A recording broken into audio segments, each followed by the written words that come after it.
We're here on the beautiful Tech High School campus in Indianapolis on a day in which Tech is celebrating its centennial. During our visit, we were able to catch up with Tech alumni who have discovered the library's latest addition to its digital offerings, a collection of Tech yearbooks that date back to 1914.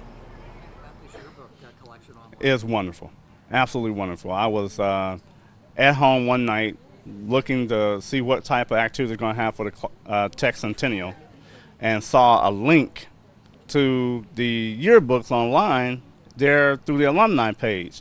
I went straight to it, and my God, I was just amazed looking at not only my class in 1978, but looking at classes that goes back to 1912 and on up. So I was just thrilled about it. I started putting people on Facebook saying, hey, look, go here to the alumni page, link up to the Indianapolis Library, you're going to see our yearbooks there. And so when everybody starts doing that, I've been getting pages, telephone calls saying, wow, did you see what you looked like back then? You were a skinny kid. And I was just amazed. I mean, I'm just appreciative of the Indianapolis Library for what they did. So I can't say enough about it. It's wonderful. It should have happened a long time ago, I know, because there's a lot of alumni members that do miss, if they didn't get a yearbook when they went to school, to have the opportunity now to get online and view those books. It's awesome.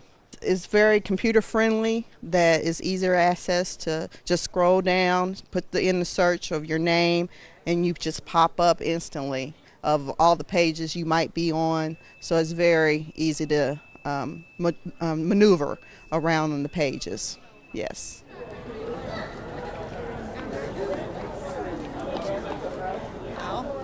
I graduated from Tech in 1955.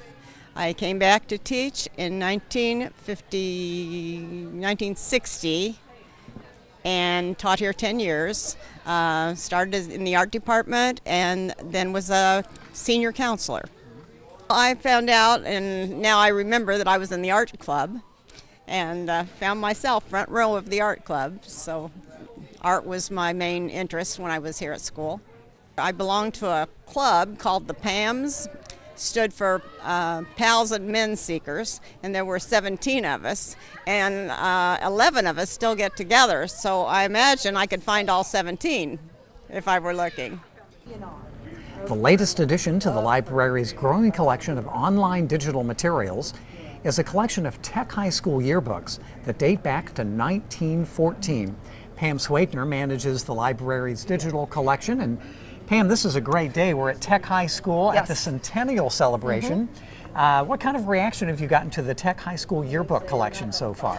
I've got nothing but excitement from alumni. I've gotten emails from some of the alumni, as well as some of our own staff who have found family members, their own pictures. Wow. And people seem to be really excited about being able to go into these yearbook collections and find parents, grandparents, and just they're really thrilled to be able to do that. Now, this is not the only yearbook collection we have in the digital collection. We started with Shortridge, correct? Yes, yes. And this will not be the last. That's right. We have more coming, and in January, people can expect the manual high school yearbooks to go online. Oh, and then shortly after that, we will have several other of the IPS high school yearbooks going online, and they are from the collection at the Indianapolis room from our own library. Okay. So. Now, the Tech High School yearbooks, again, they date back to 1914. That's right. Give us an idea of how people can access the collection and exactly what they can find.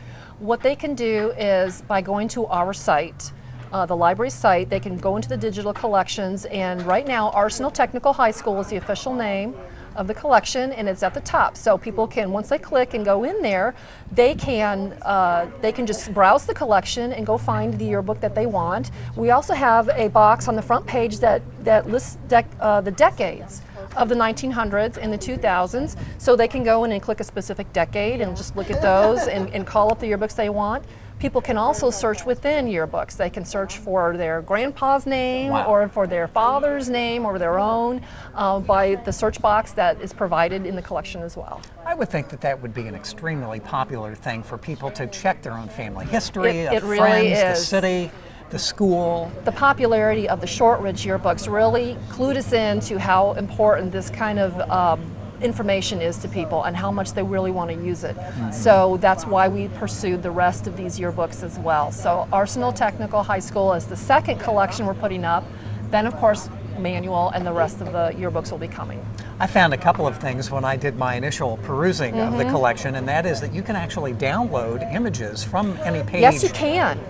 You can, and you have a choice of 3 different sizes. They're all JPEGs, but you can get small JPEGs, medium size, and large size. And anybody with a flash drive who wants to download that kind of those images, they can do that. You'll get a fairly high resolution quality Yes. image. The other thing, it's called the Arsenal Canon, the yearbooks that Yes. date back. And in the early days, they actually published 2 a year. They did, and you'll see that in the early yearbooks.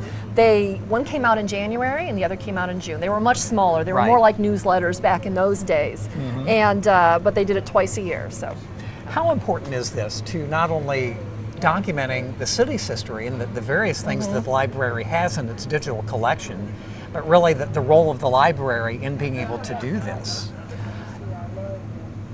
documenting local history has become something very important as the library's role in the community, and I think a lot of people are looking to the library to provide that type of information. So we're responding to that.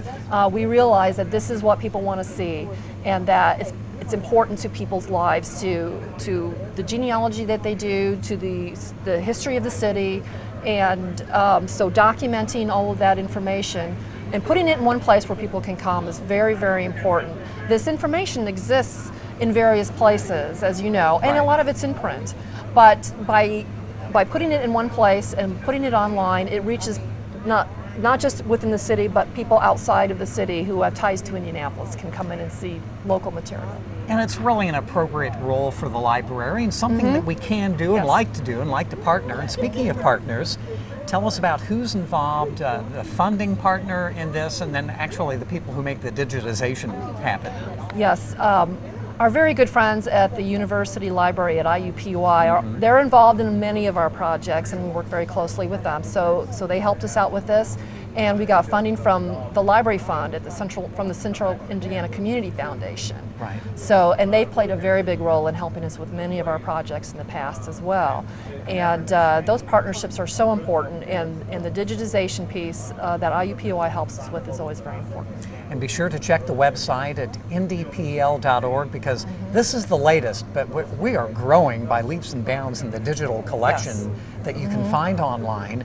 Everything from the recordings of James Whitcomb Riley, actually reading one of his poems, to correspondence from May Wright Sewell. It just goes on.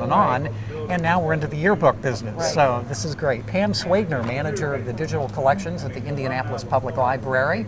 And again, you can find the Tech High School yearbook collection that dates back to 1914 by visiting ndpl.org.